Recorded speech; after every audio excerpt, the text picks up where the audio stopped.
이 시간 당회장 목사님께서 르호보암의 어리석음이라는 제목으로 말씀을 전해 주시겠습니다. 목사님 나오시겠습니다. 여러분들이 기도해 주셔서 2달간의 안식월을 보내고 오늘 여러분 앞에 이렇게 서서 말씀을 전하게 되어서 하나님께 너무 감사드립니다. 그동안 참 금식을 하면서 기도해 주신 여러분들 고맙습니다. 그리고 여러분께 감사드립니다.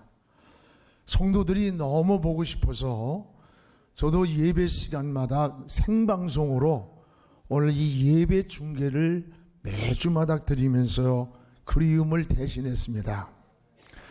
제가 건강이 그리 성하지 못한지라 특히 몸이 아픈 성도들이 몹시 마음에 걸려서 참으로 몸부림을 치면서 많이 울기도 사실 많이 했습니다. 그때마다 내가 위로자다 라고 하는 주님의 어루만심 그리고 주님의 터치를 경험하면서 다시 하나님 앞에 감사를 고백하고 기도했던 그런 2개월의 시간이었습니다. 아무튼 2개월간의 시간은 저에게 하나님을 만나는 발모섬이었고 또 재충전할 수 있는 힘을 얻는 로댕나무 아래에 있는 엘리야와 같은 시간이었습니다. 또 기도해 주시는 거 감사하고 끊임없이 기도해 주시고 저도 여러분 위해 좋은 목사가 되도록 노력하겠습니다. 오늘 본문은 르호보암의 사건을 소개하고 있습니다. 르호보암은 다윗의 손자고 솔로몬의 아들입니다. 솔로몬이 처음에는 아버지 다윗의 신앙을 본받아 믿음으로 살았고 또 역사의 가장 지혜로운 부귀영화를 누린 왕이었습니다. 그러나 말년에 가서 이방 여인을 끌어들이며 우상을 끌어들여 왔고 자신의 신앙도 무너지고 자식에게까지도 믿음을 잘 계승해 주지 못한 불행한 결과를 낳았습니다. 역대하 12장 13절에 보면 솔로몬의 부인이 바로 암몬 여인입니다. 그 암몬 여인을 통해서 태어난 자가 오늘 이스라엘의 4대 왕이 된 거예요. 암몬이 누굽니까? 불의의 관계에서 태어났고 하나님을 떠나 하나님의 백성을 대적하던 족속이 암몬 족속입니다. 여러분 뭐든지 이 결과가 좋아야 된다라는 생각을 많이 했어요. 제가 37년 동안 목회를 해온 그 시간보다 이제 남은 앞으로의 시간을 어떻게 하나님 앞에 바로 사야할 것인지 지나간 세월을 울고먹는 시간이 아니라 앞으로의 세월을 바로 살아야 되겠다라는 고백으로 수없는 날을 보냈습니다. 여러분 갈라디아 교인을 향해 바울은 너희가 성령으로 시작을 했는데 결국은 육체로 마친다고 탄식을 했습니다. 우린 출발도 중요하지만 결과는 더 중요합니다. 오늘 솔로몬 왕이 하나님의 지혜를 얻어서 왕 중에 최고의 부귀영화를 누린 왕이 되었지만 후반에는 신앙이 무너졌습니다. 암몬 족속의 이방 여인을 통해 르호보암을 낳았어요. 그에게 왕권을 물려줬어요. 그러나 그는 신앙을 지키지 못하고 결국 120년 동안 통일 왕국으로 내려오던 나라를 남북으로 깨트려 버리고 말았습니다. 이스라엘의 4대 왕이 된 르호보암은 어머니 암몬 족속의 피가 흐르는 믿음의 순혈통이 아닙니다. 르호보암은 타락을 했습니다. 하나님의 법도를 떠났고 그리고 자기 멋대로 나라를 다스립니다. 믿음을 버리고 하나님의 지혜를 버린 게 바로 이 르호보암의 행태예요. 그럼 르호보암의 어리석음은 과연 무엇일까? 오늘 본문에 잘 나타나 있습니다. 무엇보다 르호보암은 따라합시다. 어리석은 정책. 이 어리석은 정책으로 나라를 분열시킨 왕입니다. 여러분, 나라가 어려울 때마다 솔로몬 왕 때부터 그 자문을 듣던 원로 그룹들이 있었습니다. 이들은 하나님께 지혜를 구하고 하나님께 묻고 그리고 나라의 정책을 자문하는 원로라는 그룹들이 있었어요. 이를 통해서 솔로몬은 부강한 나라를 만들었는데 이 르호보암 때 와서 이 경험 많은 경륜을 버리고 지혜를 버리고 자기와 같은 또래의 젊은 신하들을 정책 자문으로 그들을 삼고 그들의 말을 듣다가 나라가 깨지는 거예요. 오늘 여기 8절에 한번 읽어봅시다. 이 원로들의 가르침을 버렸다라고 하는 말이 나와요. 우리 같이 읽어보겠습니다. 왕은 원로들이 가르치는 것을 버리고 그 앞에 모시고 있는 자기와 함께 자라는 젊은 신하들과 의논하여 왕의 원로들이 가르치는 것을 버렸다. 왕의 원로들이 누구냐? 바로 솔로몬 시대에 하나님을 경외하던 자들, 인생의 오랜 경륜에서 나온 하나님의 지혜를 솔로몬에게 지시를 했어요. 솔로몬은 이 지시를 가지고 나라의 정책을 논할 때 나라를 부강하게 만들고 하나님의 큰 축복을 누렸습니다. 그런데 솔로몬의 아들 이 르호보암은 이런 원로들의 가르침을 버렸다는 거예요. 오히려 자기와 함께하던 젊은 신하들과 의논하면서 그들은 아첨 하는 잘못된 말을 듣고 강압 정책을 펼치다가 120년 동안 주신 통일 왕국이 남북으로 깨지고 말았습니다. 역사의 불행한 시작이 되었습니다. 여러분, 오늘날도 이 사회와 비슷하지 않는가? 전 2달 동안 성경만 한 10시간, 5시간 그냥 읽었어요. 이 역대서 열왕기서를 보면서 이런 정말 역대 왕들의 모습을 보면서 이 르호보암은 그 시대의 원로들의 말을 버리는데 치명적인 문제가 생겼어요. 여러분, 요즘 이 사회도 비슷해요. 이 가정에서도 어른들의 지혜로운 말을 무시하면 안 됩니다. 우리 어머니가 80이 훨씬 넘었어요.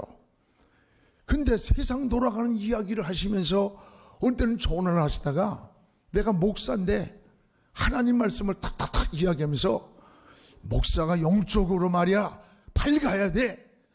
눈도 밝아야 되고 마음도 밝아야 되고 올곧게 가야 돼.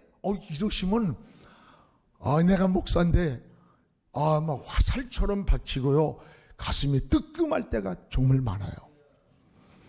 지식이 있어서가 아니에요. 여러분, 이것은 깊은 기도, 오랜 신앙의 영성, 그리고 살아오신 인생 경륜에서 나온 지혜라는 거예요. 여러분, 교회도 마찬가지입니다. 교회에서도 어른들의 지혜를 배워야 돼요. 우리 장로님들, 권사님들의 말을 인생의 경륜, 깊은 신앙의 오랜 영성에서 길어오르는 마치 마중물과 같은 거예요. 이런 지혜를 알아야 돼요. 그런데 솔로몬의 아들 르호보암은 이런 원로들의 가르침을 버렸다는 거예요. 역사의 퇴물을 여겼어요. 그래서 솔로몬 시대의 원로들의 가르침을 버리고 따르지 않았다는 거예요. 이것이 통일왕국이 무너지고 남북으로 갈라지는 불행의 역사의 출발입니다. 여러분, 나라도 마찬가지입니다. 원로들의 말에 귀를 기울여야 합니다. 요즘 나라가 너무 어렵잖아요. 솔로몬의 지혜가 필요한 때가 지금이라고 생각해요. 오늘날 같이 어려운 난국일수록 역사의 경랑기를 살아오신 우리 어른들의 경험, 어른들의 지혜를, 이런 자문을 우리 모두가 배워야 되고 필요로 하는 겁니다. 오늘 르호보암이 왜 나라를 불련시켰냐? 11절에 그 답이 나와요. 우리 같이 읽어봅시다. 내 아버지가 너희에게 무거운 몽이를 매게 하였으나 이제 나는 너희의 몽이를 더욱 무겁게 할지라. 내 아버지는 가죽 채찍으로 너희를 치셨으나 나는 전갈 채찍으로 하리라 하소서 하더라. 이게 누가 한 얘기냐? 10절에 보면 함께 자란 젊은 신하들이 아첨하는 말이에요. 이 말을 듣고 르호보암이 정책을 펼쳤기 때문에 나라가 깨진 거예요. 이 젊은 신하들은 솔로몬 때의 원로들처럼 하나님을 의지하지 않았습니다. 전쟁의 위험도 모르는 시대예요. 인생의 경륜도 없어요. 민족의 미래에 대한 역사의식도 없는 자들이에요. 이런 젊은 자들이 르호보암의 능력이 아버지 솔로몬의 능력보다 큽니다. 이러면서 아첨하는 마음에 르호보암이 그냥 마음을 뺏겨버렸어요. 그래서 솔로몬보다 더 무거운 이 백성들에게 몽이를 메우십시오. 그리고 가죽 채찍으로 다스렸다면 이제는 전갈의 채찍으로 이 백성들을 다스리십시오. 전갈의 채찍이 뭔지 알아요? 쇠를 달아가지고 한번 때리면 쇠가 막 온몸을 갈아붙는 이런 채찍이 전갈 채찍이에요. 지금 백성들은 너무 힘이 들어서 지쳐서 이 고통을 호소하고 있는데 오히려 더 무거운 몽이를 메워주고 저들에게 전갈 채찍으로 다스리라고 하니 백성들이 그를 따르겠어요? 르호보암은 젊은 신하들의 말만 듣고 행동하다가 결국 나라는 깨지고 만 거예요. 지금 이 시대의 위기도 난 이와 같다고 생각돼요. 우리 젊은이들이 어른들의 소리를 듣질 않아요. 어른들을 이 역사의 퇴물로 여기는 거예요. 분면에 귀를 기울이질 않아요. 그러나 오늘 우리가 누리는 풍요, 이거 우연 아닙니다.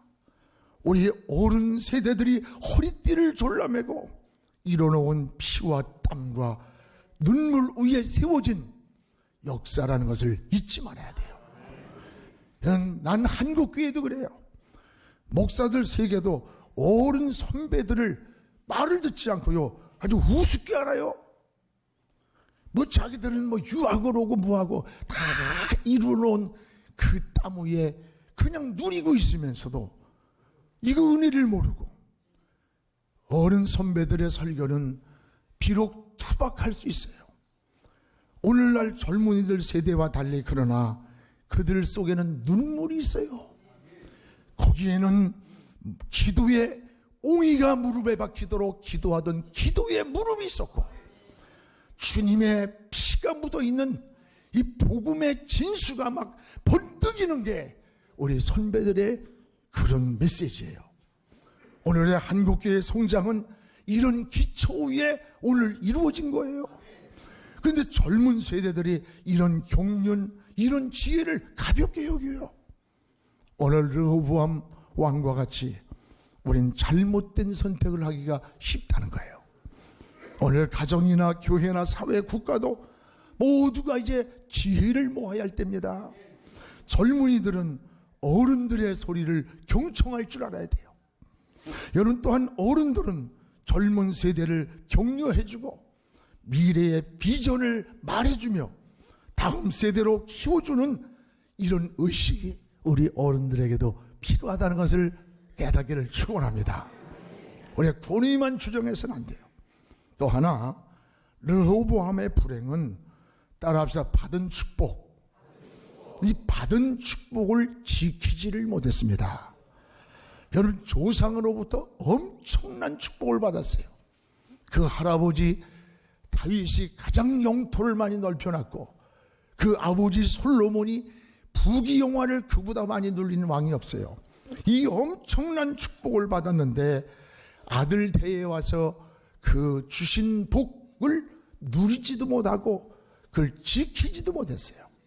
여러분, 우리는 복을 받는 것도 중요하지만 그 받은 복을 잘 지키는 것도 중요한 거예요. 우리가 은혜를 늘 받는 것도 중요하지만 받은 은혜를 놓치지 않고 늘 우리 안에서 유지해가는 것 더 중요한 겁니다. 그러면 왜 하나님의 축복을 르호보암이 뺏겼느냐? 원인이 있습니다. 우연이 아닙니다.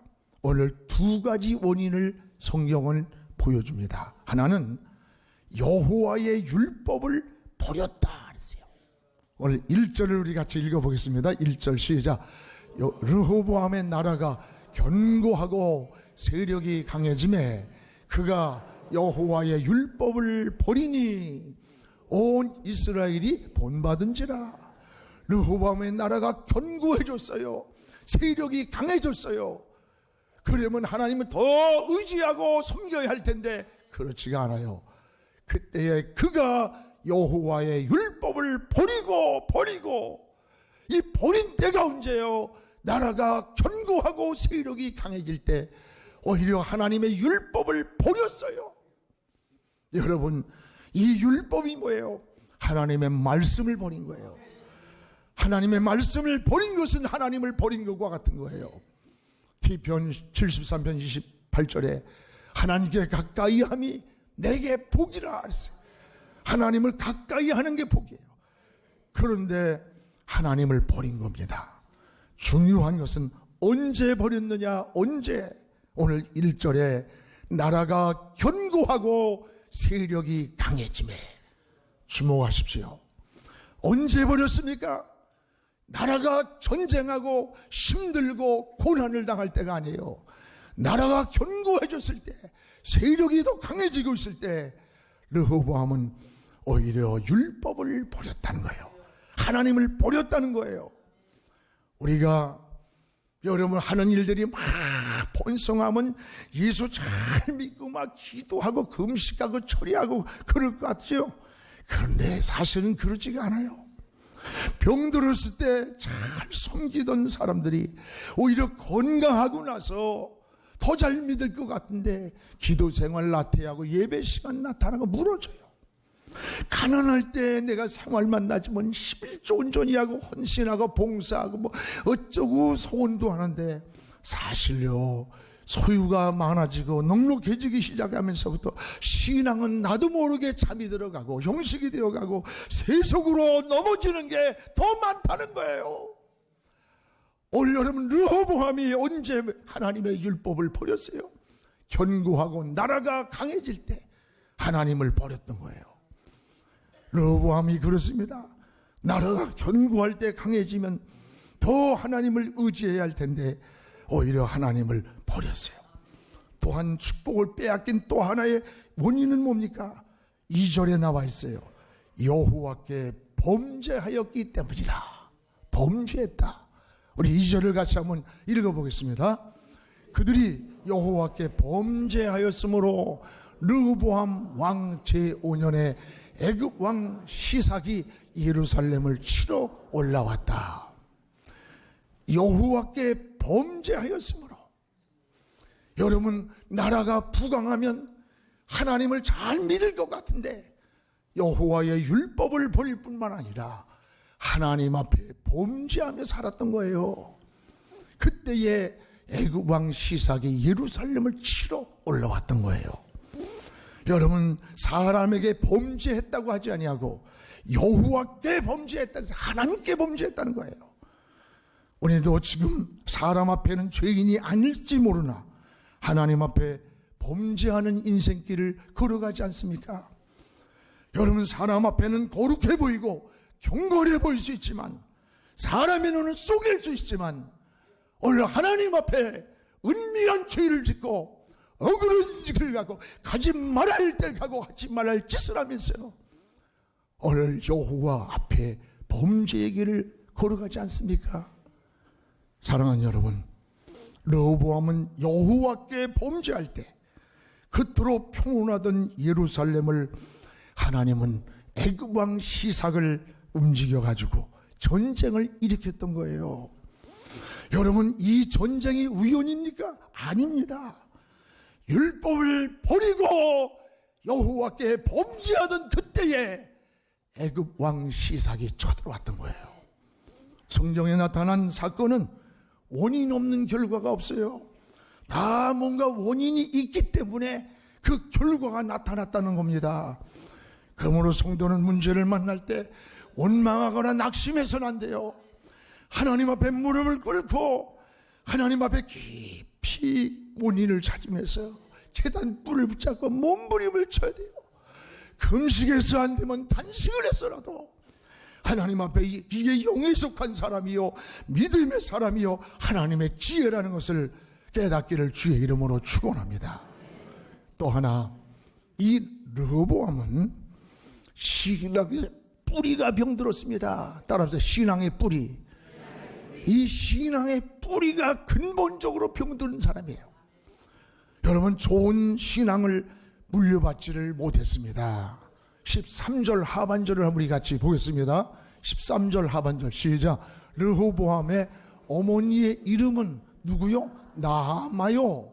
그가 누구요? 어디 출생이요? 암몬 여인이더라. 참 기가 막혀요.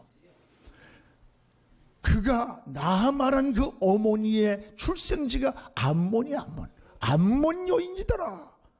이 말은 이미 뿌리가 병든 거예요. 암몬이 누굽니까? 그 뿌리가 하나님을 대적하는 족속 아닙니까? 솔로몬의 아들이지만 이방 여인 암몬 족속의 피를 받아서 태어난 것이 르호보암이에요. 르호보암은 신앙의 믿음의 혈통, 신앙의 혈통이 아니에요. 여러분, 암몬 족속인 이 어머니는 우상을 끌어들여서 여러분 나라를 혼란하게 한 사람이야. 이런 어머니가 무슨 신앙의 교육을 시켰겠어요? 르호보암은 뿌리부터 신앙이 병들어 있었다는 거예요. 성경에 보세요. 디모데나 저 모세 같은 사람이 그 훌륭한 인격이 어디서 왔어요? 그 어머니의 신앙으로부터 나온 거 아닙니까? 모세가 애굽에서 왕자가 자라고 있었지만 그 어머니는 그를 젖을 먹일 때부터 모세야 모세야, 너는 지금 애굽의 왕자로 편하게 있지만 저 밖에서 신음하고 울고 고통하고 있는 저 노역하고 있는 저 히브리 민족이 바로 너 같은 피가 흐르는 너 한 동족이다. 너 어서 커서 내가 저 히브리 민족을 구해야 된다. 민족 혼을 어려서부터 그 어머니가 넣어준 거예요. 그래서 성장한 후에 나가보니까 애굽 사람과 히브리 사람이 싸워요. 당연히 자기가 애굽 왕자인데도 불구하고 저 애굽 사람을 죽이는 거예요. 이게 뭡니까? 어려서부터 부모로부터 받은 신앙의 뿌리, 믿음의 뿌리에서 나온 거예요. 민족 혼이 거기 살아있었던 거야. 그래서 여러분, 이스라엘 백성들을 이끌고 출애굽하는 가장 역사의 위대한 지도자가 모세 아닙니까? 그 영향이 어디서 온 거예요? 바로 어머니였다는 거예요. 사랑하는 여러분, 오늘 르호보암은 신앙의 뿌리가 병들었어요. 뿌리가 근본적으로 좋지 않은데 좋은 열매가 맺을 리가 없어요. 여러분의 자녀들에게도 어려서부터 철저하게, 여러분 다른 건 몰라도 철저하게 믿음의 뿌리를 잘 만들어주기를 주의 이름으로 축원합니다. 또 하나, 르호보암의 뿌리는 여기 보면 마음을 하나님께 두지를 않았다는 거예요. 마음을 하나님께 두지를 않았어요. 14절에 우리 같이 읽어보겠습니다. 르호보암이 악을 행하였으니 이는 그가 여호와를 구하는 마음을 굳게 하지 아니함이었더라.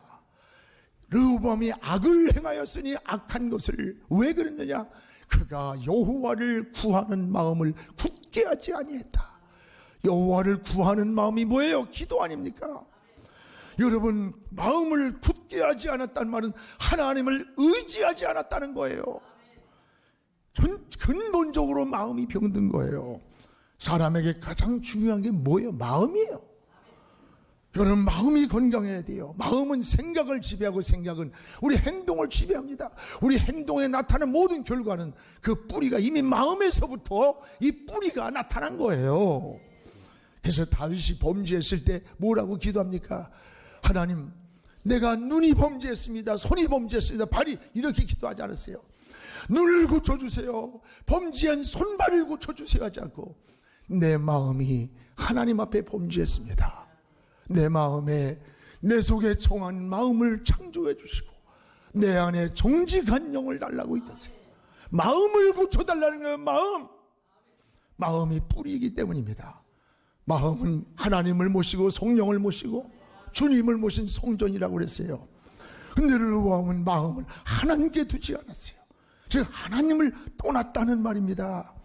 여러분, 하나님을 떠난 시대가 어떻게 나타난 줄 압니까? 결과에 15절 하반절을 우리 같이 읽어봅시다. 성경 시작. 르호보암과 여로보암 사이에 항상 전쟁이 있으니라. 르호보암과 여로보암은 한 동족이에요. 동족 사이에 항상 뭐가 있으니라? 전쟁이 있으니라. 항상 전쟁이 있으니라. 여러분, 제가 다음 주에 설교를 아사에 대해서는 모든 게 항상 평안이 있으니라 해요. 여기는 항상 전쟁이 있으니라. 르호보암과 여로보암 사이에 항상 전쟁이 끊이지 않았다는 말은 항상 분쟁이 끊이지 않았다는 말이에요. 즉 나라가 평안하지 않은 거예요. 고통과 불안과 싸움과 피 흘림이 있었던 거예요. 오늘 우리가 하나님께로 마음을 굳게 두지 아니하면 우리의 영적 생활도 이와 같다는 걸 깨달아야 돼요. 우리의 영적 생활도 전쟁이 끊이지 않는 거예요. 늘 근심, 걱정, 염려가 떠나지 않는 겁니다. 여러분도 곧 마음이 복잡합니까? 먼저 하나님과의 관계를 회복하십시오. 가정이 복잡합니까? 하나님께 초점을 맞추고 방향을 하나님께로 정하십시오. 하나님과의 관계가 막힐 때 성도의 삶은 분쟁이 많아지고 골치 아픈 문제가 많아지 생기는 거예요. 사랑하는 성도 여러분, 르호보암의 역사에 거울을 조명해 봤습니다. 솔로몬의 아들의 엄청난 부귀영화의 복을 누리고도 태어났지만 복을 누리질 못했어요. 하나님께 마음을 두지 않았고 하나님의 말씀을 버렸고 원로들의 지혜의 가르침을 버리고 하나님을 떠난 정책을 펼치다가 나라는 깨지고 불행한 역사의 출발점이 되고 말았습니다. 역사를 거울이라고 말합니다. 우리는 거울을 볼 때마다 자기의 모습을 수정하듯이 하나님의 말씀을 통해 우리 인생을 수정하면서 오늘도 저 제단불을 부여잡고 마음을 하나님께로 열고 저 하나님을 바라보면서 지혜를 구하고 평안을 구하고 하나님의 인도를 구하면서 걸어가기를 주의 이름으로 축원합니다.